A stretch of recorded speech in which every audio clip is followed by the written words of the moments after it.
നമസ്കാരം. അങ്ങനെ മറ്റൊരു അധ്യയന വർഷവും കൂടെ ഈ ജൂൺ 2021 വന്നിരിക്കുകയാണ്. ഈ ഒരു സമയത്ത് ടീച്ചേഴ്സ് ഓൺലി ഫോറത്തിനെ പറ്റി എൻ്റെ പ്രിയ സുഹൃത്ത് എബി ടെല്ലസാർ പറഞ്ഞപ്പോൾ എനിക്ക് വളരെ സന്തോഷം തോന്നി. വിവേകവും വിജ്ഞാനവും പകർന്നു നൽകുന്ന ടീച്ചേഴ്സിൻ്റെ ഒരു ഓൺലൈൻ കൂട്ടായ്മ 2ാം വർഷത്തിലേക്ക് കടന്നിരിക്കുകയാണെന്ന് അറിഞ്ഞു. എല്ലാ ഭാവുകങ്ങളും ആദ്യമേ നേരുന്നു. നാം ഇപ്പോൾ ഏറ്റവും കൂടുതൽ ചർച്ച ചെയ്തുകൊണ്ടിരിക്കുന്ന ഒരു വിഷയമാണ് ചേഞ്ച് അഥവാ മാറ്റം. ഒരു പ്രോവർബ് തന്നെയുണ്ട്, ശക്തിയുള്ളവനോ ബുദ്ധിയുള്ളവനോ അല്ല, മാറ്റത്തിനനുസരിച്ച് മാറുന്നവരാണ് ഈ ലോകത്ത് നിലനിൽക്കാൻ പോകുന്നത്. മാറ്റം തന്നെ 2 രീതിയിലുണ്ട്. ഒന്ന്, പ്ലാൻഡായി ആലോചിച്ച് കൊണ്ടുവരുന്ന മാറ്റങ്ങൾ. രണ്ടാമത്തേത് വളരെ ആകസ്മികമായി നമ്മുടെ ജീവിതത്തിലേക്ക് കടന്നു വരുന്ന മാറ്റങ്ങൾ. പ്ലാൻഡ് ചേഞ്ചിനെ പറ്റി പറയുമ്പോൾ നാം പലതരത്തിലുള്ള റെവല്യൂഷൻസിൽ കൂടെ കടന്നുപോയി. ഫാക്ടറീസ് വന്നു, സ്റ്റീം എഞ്ചിൻസ് വന്നു, ഡീസൽ, പെട്രോൾ, ഇലക്ട്രിസിറ്റി, ഇലക്ട്രോണിക്സ്, അവസാനം ഡിജിറ്റൽ റെവല്യൂഷൻസിൽ വരെ നാം എത്തി നിൽക്കുകയാണ് അല്ലെ. അപ്പൊ ഡിജിറ്റൽ റെവല്യൂഷൻസിൽ എത്തി എന്ന് പറഞ്ഞാലും നമ്മൾ അതിന്റെ സാധ്യതകളെ പൂർണ്ണമായും ഉപയോഗിച്ചിരുന്നില്ല. ഒരു പക്ഷേ ഈ ഒരു മഹാമാരിയാണ് നമ്മളെ ഡിജിറ്റൽ റെവല്യൂഷൻ പൂർണ്ണമായി അനുഭവയോഗ്യമാക്കിയത്. കഴിഞ്ഞ 2020 മാർച്ച് മുതൽ ഇന്നേ വരെ 1.5 വർഷമായി ഏകദേശം 165 രാജ്യങ്ങളിൽ 150 കോടിയിലധികം കുട്ടികൾ ഫിസിക്കൽ ക്ലാസ് റൂംസ് കണ്ടിട്ടില്ല, അല്ലെങ്കിൽ വളരെ ചുരുക്കമായേ കണ്ടിട്ടുള്ളൂ എന്നുള്ളതാണ് സത്യം. അവരെല്ലാവരും ഓൺലൈൻ പ്ലാറ്റ്ഫോംസിൽ കൂടെയാണ് അവരുടെ പഠനം നടത്തുന്നത്, നമുക്കറിയാം. അപ്പോൾ നേരത്തെ നമ്മൾ ഈ ഗൂഗിൾ മീറ്റും വെബെക്സും ഒക്കെ പറഞ്ഞിരുന്നെങ്കിലും ഓൺലൈൻ ട്യൂട്ടോറിയൽസും ഓൺലൈൻ ആപ്പുകളും ഓൺലൈൻ പ്ലാറ്റ്ഫോംസും ഒക്കെ കഴിഞ്ഞ 1.5 വർഷം കൊണ്ട് നിത്യജീവിതത്തിന്റെ ഭാഗമായി കഴിഞ്ഞു. ഈ ഒരു സമയത്ത് കുട്ടികളെ സംബന്ധിച്ചിടത്തോളം പഠനം ഓൺലൈനിൽ കൂടെ നടക്കുന്നുണ്ടെങ്കിലും ടീച്ചേഴ്സിന്റെ ഒരാവശ്യകത പല രീതിയിൽ ഏറ്റവും കൂടുതൽ വേണ്ട ഒരു സമയത്തിൽ കൂടെയാണ് നമ്മുടെ കുട്ടികൾ കടന്നു പോകുന്നത്.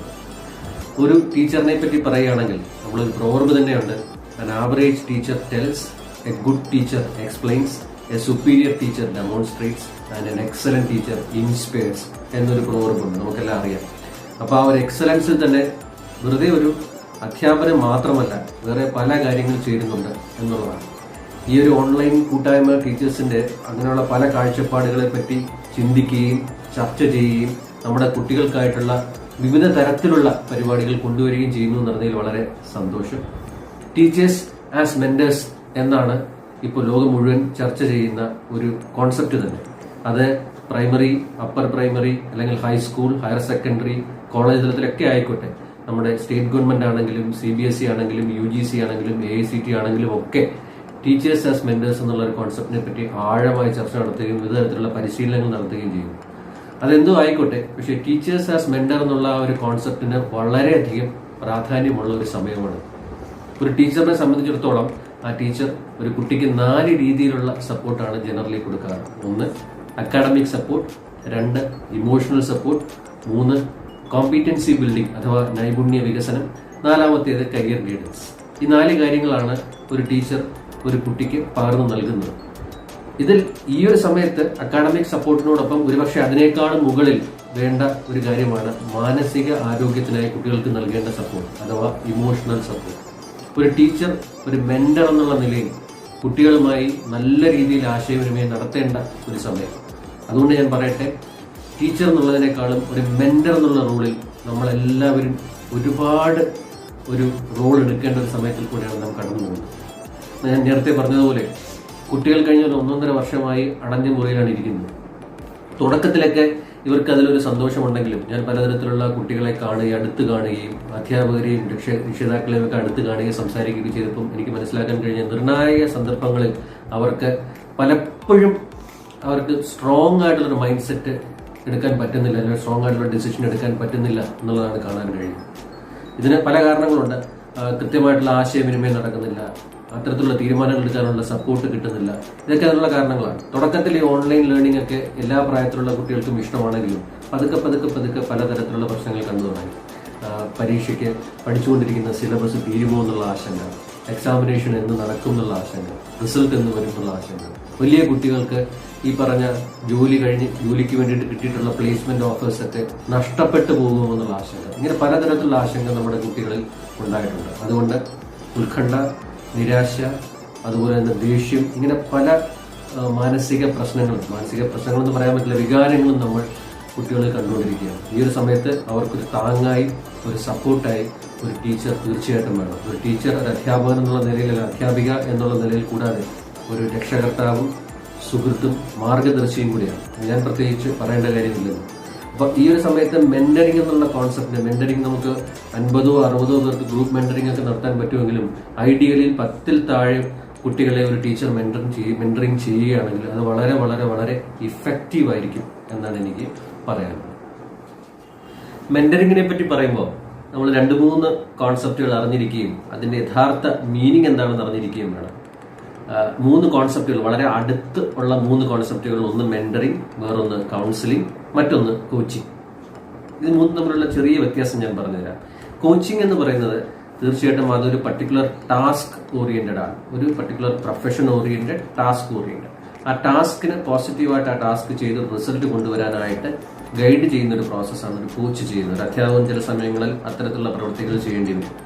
കൗൺസിലിംഗ് എന്ന് പറയുന്നത്, കൗൺസിലിംഗ് ഒരു പ്രോബ്ലം ഓറിയന്റഡ് ആയിട്ടുള്ളൊരു കാര്യമാണ്. ഒരു പ്രശ്നവുമായി വരുന്ന ഒരു കുട്ടിക്ക് ഒരു പ്രോബ്ലത്തിന് സൊല്യൂഷൻ ഉണ്ടാക്കി കൊടുക്കാൻ സഹായിക്കുന്ന പ്രക്രിയയാണ് കൗൺസിലിംഗ്. ഒരിക്കലും ഒരു കൗൺസിലർ, അധ്യാപകൻ കൗൺസിലർ എന്നുള്ള രീതിയിൽ പ്രോബ്ലത്തിന് സൊല്യൂഷൻ കണ്ടുപിടിച്ച് കൊടുക്കാൻ ഞാൻ സജസ്റ്റ് ചെയ്യാറില്ല. കുട്ടിയെ അത് പറഞ്ഞ് മനസ്സിലാക്കി ആ പ്രോബ്ലത്തിന് സൊല്യൂഷൻ കണ്ടെത്താനുള്ള വഴികൾ, 2-3 വഴികൾ പറഞ്ഞു കൊടുക്കുകയാണ് ഒരു അധ്യാപകൻ ചെയ്യേണ്ടത്. നിനക്ക് സൊല്യൂഷൻ കണ്ടെത്താൻ ഈ വഴിയും പോകാം, ഈ വഴിയും പോകാം, ഈ വഴിയും പോകാം, പക്ഷെ ഏത് വഴി പോകണം എന്നുള്ള തീരുമാനം കുട്ടിയുടേതായിരിക്കണം. അത് കൗൺസിലിംഗ് പ്രോബ്ലം ഓറിയന്റഡ് ആയിരിക്കണം. പക്ഷെ ഒരു അധ്യാപകൻ എന്നുള്ള രീതിയിൽ ആ സൊല്യൂഷൻ കണ്ടുപിടിക്കാനുള്ള വഴി ഒരു അധ്യാപകൻ പറഞ്ഞു കൊടുക്കണം, അല്ലാതെ സൊല്യൂഷൻ അല്ല പറഞ്ഞു കൊടുക്കേണ്ടത്. ഈ 2 കോൺസെപ്റ്റിനോട് ചേർന്ന് നിൽക്കുന്ന എന്നാൽ കുറെ കൂടെ വലിയൊരു കോൺസെപ്റ്റാണ് മെന്ററിംഗ് എന്ന് പറയുന്നത്. മെന്ററിംഗ് ഉദ്ദേശിക്കുന്നത് നേരത്തെ പറഞ്ഞ ടാസ്ക് ഡെവലപ്മെന്റോ ഒരു പ്രോബ്ലം സൊല്യൂഷനോ അല്ല. അത് മൊത്തത്തിൽ ഒരു വ്യക്തിയുടെ വികസനം, ഒരു ഹോളിസ്റ്റിക് ഡെവലപ്മെന്റ് ആണ് മെന്ററിംഗ് എന്നുള്ള ഒരു കോൺസെപ്റ്റ് കൊണ്ട് ഉദ്ദേശിക്കുന്നത്. മെന്ററിംഗ് ഒരു 1-to-1 റിലേഷൻഷിപ്പ് ഓറിയന്റഡ് എന്നുള്ള ആണ് ആ മെന്ററിംഗിന്റെ ഡെഫിനിഷനിൽ തന്നെ പറയുന്നത്. ഈ മെന്ററിംഗ് എന്നുള്ള ആശയം തന്നെ ഉണ്ടായത് പണ്ട് ഒരു ഗ്രീക്കിലെ രാജാവ് ഒഡീസി, അദ്ദേഹം യുദ്ധത്തിന് പോയപ്പോൾ അദ്ദേഹത്തിന്റെ മകൻ ടെലിമാക്കസിനെ അദ്ദേഹത്തിന്റെ ഫ്രണ്ട് മെന്ററിനെ ഏൽപ്പിച്ചു. ഈ മെന്റർ ടെലിമാക്കസിനെ പഠിപ്പിക്കുന്നതിനോടൊപ്പം ടെലിമാക്കസിന്റെ വ്യക്തിത്വ വികസനത്തിൽ ശ്രദ്ധിക്കുകയും ഒരു വലിയൊരു ഗൈഡായി മാറുകയും ആ കുട്ടിയുടെ ഒരു ടോട്ടൽ വികസനത്തിന്, വ്യക്തിത്വ വികസനത്തിന് വേണ്ടിയിട്ടുള്ള പങ്ക് വഹിക്കുകയും മെന്റർ ചെയ്തു. അങ്ങനെയാണ് ഈ മെന്ററിംഗ് എന്നുള്ളൊരു കോൺസെപ്റ്റ് തന്നെ ഉണ്ടായത്. So, mentoring is directly proportional to the personality development, holistic development of the individual. ഇത് താഴെത്തട്ടിൽ കൊച്ചു കുട്ടികളിൽ മുതൽ തുടങ്ങണം എന്നുള്ളതാണ്. ഇപ്പോൾ പ്രൈമറി ക്ലാസ്സുകളിൽ പഠിക്കുന്ന കുട്ടികൾ സ്വാഭാവികമായിട്ടും അവർ വീട്ടിൽ നിന്നും ഇറങ്ങി കൂട്ടുകാരുമായിട്ട് കളിക്കുകയും അധ്യാപകരുമായിട്ട് ഇന്ററാക്ട് ചെയ്യുകയൊക്കെ ചെയ്യുമ്പോൾ ഒരു സോഷ്യലൈസേഷൻ പ്രോസസ്സാണ് നടക്കുന്നത്, അല്ലേ? ഒരു സാമൂഹ്യവൽക്കരണം നടക്കുന്നു. അത് ഈ ഒരു ഓൺലൈൻ പ്ലാറ്റ്ഫോമിൽ കൂടെ അത് വലിയ രീതിയിൽ നടക്കുന്നില്ല എന്നുള്ളൊരു സത്യം നമ്മൾ മനസ്സിലാക്കണം. കുറെ കൂടെ വലിയ പ്രായത്തിലുള്ളവരെത്തുമ്പോൾ, അതായത് ഹൈസ്കൂൾ, ഹയർ സെക്കൻഡറി, കോളേജ് തലത്തിലുള്ള കുട്ടികൾ ഒരു അഡോളസെന്റ് ഏർലി അഡൽട്ട്ഹുഡ് മോഡിൽ കൂടെയാണ് കടന്നു പോകുന്നത്. നമ്മളതിനെ period of stress and strain എന്ന് വിളിക്കാറുണ്ട്. അവർക്ക് ഒരു ഐഡന്റിറ്റി ഡെവലപ്പ് ചെയ്യണമെന്ന് ആഗ്രഹിക്കുന്ന ഒരു സമയം, എന്നാൽ ആ ഐഡന്റിറ്റി ഉണ്ടാക്കാൻ പറ്റുന്നില്ല. അപ്പൊ അതിൻ്റെതായിട്ടുള്ള ഒരു കോൺഫ്ലിക്റ്റും തീരുമാനമെടുക്കാനുള്ള ബുദ്ധിമുട്ടും ഒക്കെ അനുഭവിച്ച് ആ ഒരു ഫേസിൽ കൂടെ കടന്നു പോകുന്നതാണ് അത്തരം പ്രായത്തിലുള്ള കുട്ടികൾ. അവർക്കും ഒരു കൈത്താങ്ങ് വളരെ വളരെ അത്യാവശ്യമുള്ള ഒരു സമയമാണ്. അപ്പം mentoring is A holistic concept. It is A concept of personality development. അതൊരു 1-to-1 റിലേഷൻഷിപ്പ് ഓറിയന്റഡ് ആയിരിക്കണം. ഒരു ടീച്ചറിനെ സംബന്ധിച്ചിടത്തോളം 3 കാര്യങ്ങളാണ് മെന്ററിംഗിൽ ഫോക്കസ് ചെയ്യേണ്ടത്. ഒന്ന്, കണ്ടിന്യൂസ് എൻകറേജ്മെന്റ്, കുട്ടികൾക്ക് എൻകറേജ്മെന്റ് കൊടുക്കുക എന്നുള്ളത്. 2, കണ്ടിന്യൂസ് കമ്മ്യൂണിക്കേഷൻ, ആശയവിനിമയം നടത്തുക എന്നുള്ളത്. മൂന്നാമത്തേത് ഒരു ട്രസ്റ്റ് ബിൽഡിംഗ്. ഒരു കുട്ടിക്ക് ഏറ്റവും വേണ്ട ഒരു കാര്യമാണ് വിശ്വാസം. ജീവിതത്തിന് എല്ലാ കാര്യവും നടക്കണമെങ്കിൽ വിശ്വാസം ഉണ്ടായിരിക്കണം എന്നുള്ളതാണ്. അപ്പോൾ എൻകറേജ്മെന്റും കമ്മ്യൂണിക്കേഷനും ട്രസ്റ്റും അടങ്ങിയതാണ് ഒരു മെന്ററിംഗ് കോൺസെപ്റ്റ് എന്ന് പറയുന്നത്. അപ്പോൾ അതിനു വേണ്ടിയിട്ട് നമുക്ക് ചെയ്യാൻ പറ്റുന്ന ഈ ഒരു സമയത്ത് കൊച്ചുകുട്ടികളാണെങ്കിലും വലിയ കുട്ടികളാണെങ്കിലും നമ്മൾ പഠിപ്പിക്കുന്ന കുട്ടികളുമായി ആഴ്ചയിൽ കുറച്ച് സമയം 1-to-1 കമ്മ്യൂണിക്കേഷനുള്ളൊരു സമയം കണ്ടെത്തുക, ഒരു ഷെഡ്യൂൾ വെച്ച് തന്നെ അവരുമായി സംസാരിക്കുക എന്നുള്ളതാണ്. ഇതിന് വലിയ പ്രാധാന്യമുണ്ട്. കുട്ടികളോടൊപ്പം രക്ഷിതാക്കളോടും സംസാരിക്കണം എന്നാണ് എൻ്റെ എക്സ്പീരിയൻസിൽ കൂടെയുള്ള ഒരു സജഷൻ. അത് കാരണം എന്താണെന്ന് വെച്ചാൽ, ഞാൻ ഈ വളരെ വിഡ്രോവൽ സിൻഡ്രോം, ലോൺലിനെസ്സും ആത്മഹത്യക്ക് ശ്രമിച്ച് അതിൽ വിജയിക്കാതെ, ദൈവത്തിന്റെ കടാക്ഷം കൊണ്ട് അതിൽ വിജയിക്കാതെ പോയ കുട്ടികളുമായിട്ടും അവരുടെ രക്ഷിതാക്കളുമായിട്ടും ഒക്കെ സംസാരിച്ചപ്പോൾ എനിക്ക് ഏറ്റവും കൂടുതൽ ഉത്തരം കിട്ടിയത്, പലപ്പോഴും ഇവർ എന്തിനാണ് ഇതിനൊക്കെ ശ്രമിച്ചതെന്ന് തോന്നുമ്പോൾ അവർ പറയുന്നതാണ്, ഞങ്ങൾക്ക് ആരെയും ട്രസ്റ്റ് ഇല്ല എന്നുള്ള വാക്കാണ് ഉപയോഗിച്ചത്. ട്രസ്റ്റ് ഇല്ല എന്ന് ചോദിക്കുമ്പോൾ അടുത്ത ചോദ്യം എനിക്ക് ബിലീഫ് ഇല്ല എന്നുള്ളതാണ്. ബിലീഫ് ഇല്ല. അതെന്തുകൊണ്ടാണെന്ന് ചോദിക്കുമ്പോൾ സപ്പോർട്ട് ഇല്ല എന്നുള്ള വാക്കാണ്. അവർക്ക് പോയി സംസാരിക്കാനും അവരെ കേൾക്കാനും വേണ്ട ഒരു പ്ലാറ്റ്ഫോമോ സപ്പോർട്ടോ ഒരു കോർണറിൽ നിന്നും കിട്ടുന്നില്ല എന്നാണ് അൾട്ടിമേറ്റ്ലി ഇത്തരത്തിലുള്ള കടുംകൈകൾക്ക് ശ്രമിച്ച കുട്ടികളിൽ നിന്നും യുവാക്കളിൽ നിന്നും എനിക്ക് കേൾക്കാൻ കഴിഞ്ഞത്. അപ്പോൾ അതിൻ്റെ അർത്ഥം ലിസണിങ്, കമ്മ്യൂണിക്കേഷനിൽ ഏറ്റവും പ്രാധാന്യമുള്ള ഒരു ടെക്നിക്ക് അല്ലെങ്കിൽ ഒരു ടൈപ്പ് ഓഫ് കമ്മ്യൂണിക്കേഷനാണ് ലിസണിങ് എന്ന് പറയുന്നത്, കേൾക്കുക എന്നുള്ളത്. അപ്പോൾ വിശ്വാസത്തോടെ അവർക്ക് വിശ്വസിക്കാൻ പറ്റുന്ന ഒരാളോട് അവർക്ക് കാര്യങ്ങൾ പറയാനും അവിടെ വഴി ഒരു വിശ്വാസം ഉണ്ടാക്കാനും പറ്റിയാൽ അവിടെ ഒരു മെന്റൽ ബൂസ്റ്റിംഗ് ആണ് ഉണ്ടാകുന്നത്. തീരുമാനങ്ങൾ എടുക്കാനും ജീവിതത്തിൽ സന്തോഷത്തോടുകൂടി മുമ്പോട്ട് പോകാനും അവർക്ക് ഒരു വലിയ കൈത്താങ്ങായി അത്രക്കാർക്ക് മാറാൻ പറ്റും. ആ റോള് ഈ ഒരു സമയത്ത് ടീച്ചേഴ്സ് ഏറ്റെടുക്കുക എന്നുള്ളതാണ്. അതുകൊണ്ടാണ് 21st സെഞ്ച്വറി സ്കിൽസിനെ പറ്റി പറയുമ്പോഴും 2 സ്കിൽസിനാണ് ഐക്യരാഷ്ട്രസഭ ഉൾപ്പെടെ പ്രാധാന്യം നൽകിയിരിക്കുന്നത്. ഒന്നാണ് കമ്മ്യൂണിക്കേഷൻ, രണ്ടാമത്തേതാണ് അഡാപ്റ്റബിലിറ്റി. അഡാപ്റ്റബിലിറ്റി എന്ന് പറഞ്ഞാൽ വിവിധ സാഹചര്യങ്ങളോട് especially bounce back from stressful situations നമ്മൾ ഇംഗ്ലീഷിൽ പറയും. അതായത് വളരെ പ്രതിസന്ധി ഘട്ടങ്ങളിൽ നിന്നും തിരിച്ചു വരാനുള്ള ഒരാളിന്റെ കഴിവിനെയാണ് അഡാപ്റ്റബിലിറ്റി അല്ലെങ്കിൽ അഡ്വേഴ്സിറ്റി ക്വോഷ്യന്റ് എന്ന് പറയുന്നത്. കമ്മ്യൂണിക്കേഷനും അഡാപ്റ്റബിലിറ്റിയും വളരെ ചേർന്ന് നിൽക്കുന്ന ഘടകങ്ങളാണ്.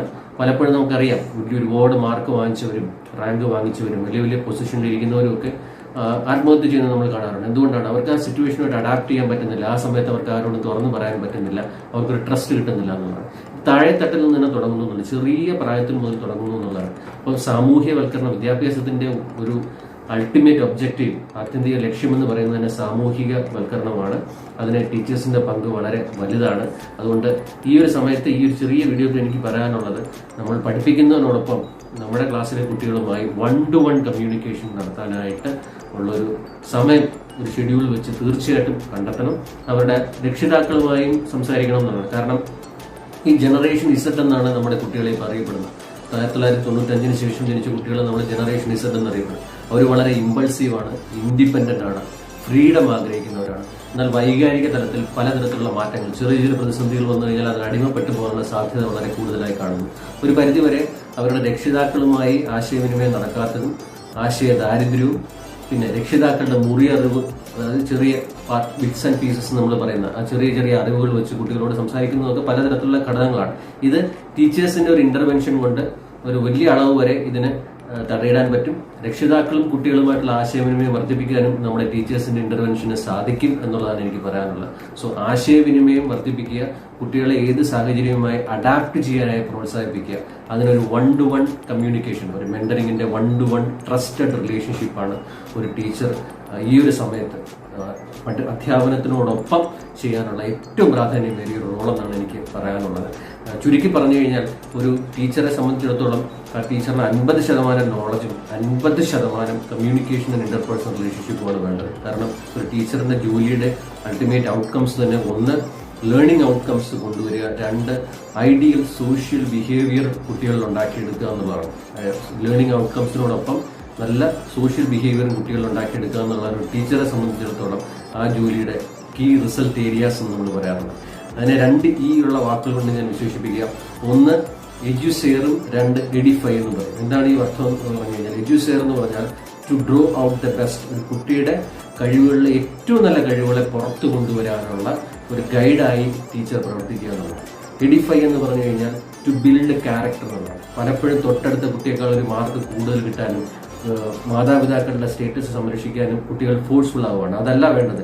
നല്ല പെരുമാറ്റത്തോടുകൂടി ഒരു ക്യാരക്ടർ ബിൽഡ് ചെയ്യാനായിട്ട് കൂടെ നമ്മുടെ കുട്ടികളെ പ്രോത്സാഹിപ്പിക്കുക എന്നുള്ളത് വളരെ വളരെ ഏറ്റവും ഇമ്പോർട്ടൻ്റ് ആയിട്ടുള്ള ഒരു ടാസ്ക്കാണ്. അതുകൊണ്ട് എഡ്യൂസെയറും എഡിഫൈയുമാണ് ടീച്ചേഴ്സിന്റെ കീ റിസൾട്ട് ഏരിയാസ് എന്ന് ഞാൻ പറയും. അതിനകത്ത് ഞാൻ നേരത്തെ പറഞ്ഞ ലേണിംഗ് ഔട്ട്കംസും സോഷ്യൽ ബിഹേവിയറും ഒക്കെ അതിൽ ഉൾക്കൊള്ളിച്ചിരിക്കുന്നു. അപ്പോൾ ചുരുക്കം പറഞ്ഞു കഴിഞ്ഞാൽ എനിക്ക് ഇത്രേ പറയാനുള്ളൂ. നമ്മുടെ കുട്ടികൾക്ക് ഈ സാഹചര്യങ്ങളുമായി കടന്നു പോകാനായിട്ട് അവരുടെ ശീലങ്ങൾ, ഹാബിറ്റ്സ് മാറ്റിയെടുക്കണം. കാരണം നമുക്ക് നമ്മുടെ കുട്ടികളുടെ ഫ്യൂച്ചർ മാറ്റിയെടുക്കാൻ പറ്റില്ല, അവരുടെ ഹാബിറ്റ്സ് ആണ് മാറ്റിയെടുക്കാൻ പറ്റുന്നത്. ആ ഹാബിറ്റ്സ് മാറ്റിയെടുത്താൽ തീർച്ചയായിട്ടും അവർക്ക് നല്ലൊരു ഫ്യൂച്ചർ ഉണ്ടാവും. ആ ഹാബിറ്റ്സ് മാറ്റിയെടുക്കാനും കുട്ടികൾക്ക് പുതിയ തരത്തിലുള്ള കാര്യങ്ങൾ ചിന്തിക്കാനും ക്രിയേറ്റീവായി ചിന്തിക്കാനും അവരുടെ പെർഫോമൻസും ബിഹേവിയറും ഉയർത്താനും ഇത്തരത്തിലുള്ള ഓൺലൈൻ കൂട്ടായ്മകൾ തീർച്ചയായിട്ടും പ്രയോജനം ചെയ്യും.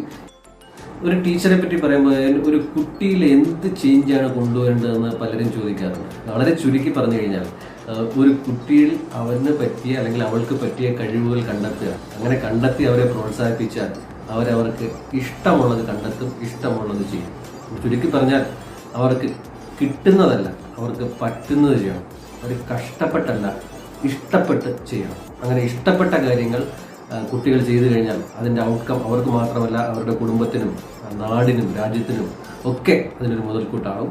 അപ്പോൾ അത്തരത്തിൽ കുട്ടികൾക്ക് ഇഷ്ടമുള്ളത് കണ്ടെത്താനും അത് അവർക്ക് ഇഷ്ടത്തോടെ പഠിക്കാനും ചെയ്യാനും ഒരു പ്രേരണയായി നമ്മുടെ ടീച്ചേഴ്സ് മെന്റേഴ്സ് എന്നുള്ള റോളിൽ ചെയ്യാൻ കഴിയട്ടേതും കൂടെ ഞാൻ ഈ ഒരു സമയത്ത് ആശംസിക്കും. ഈ ടീച്ചേഴ്സ് ഓൺലി ഫോറത്തിന് അതിന് സാധിക്കട്ടെ. ഇനിയും ഒരുപാട് ടീച്ചേഴ്സ് ഈ ഫോറത്തിലേക്ക് വരട്ടെ, പല കാര്യങ്ങൾ ചർച്ച ചെയ്യട്ടെ. നിങ്ങൾക്ക് കേരളത്തിലെയും ഇന്ത്യയിലെയും മറ്റ് അധ്യാപകർക്ക് ഈ കൂട്ടായ്മ ഒരു മാതൃകയാകട്ടെ എന്ന് ആത്മാർത്ഥമായി വിഷ് ചെയ്യുന്നു, പ്രാർത്ഥിക്കുന്നു. എല്ലാവർക്കും ഞാനൊരു നന്മ നേരുന്നു. നിങ്ങൾക്കും നിങ്ങളുടെ കുടുംബത്തിനും നിങ്ങളെ പഠിപ്പിക്കുന്ന കുട്ടികൾക്കും ഒരുപാട് കാര്യങ്ങൾ ചെയ്യാനാകട്ടെ. രാജ്യത്തിന് 60% ജനങ്ങളും 35 വയസ്സിന് താഴെയുള്ളതാണ്. അതിൽ തന്നെ മെജോറിറ്റിയും 20 വയസ്സിന് താഴെയുള്ളതാണ്. നമ്മുടെ കുട്ടികളാണ് നമ്മുടെ രാജ്യത്തിൻ്റെ ഫ്യൂച്ചർ. അപ്പോൾ അവർക്ക് ഒരു മെന്ററായി, ഒരു ഗൈഡായി നിങ്ങൾക്ക് പ്രവർത്തിക്കാൻ സാധിക്കട്ടെ എന്ന് ആശംസിച്ചുകൊണ്ട് ഞാൻ നിർത്തുന്നു. നന്ദി, നമസ്കാരം.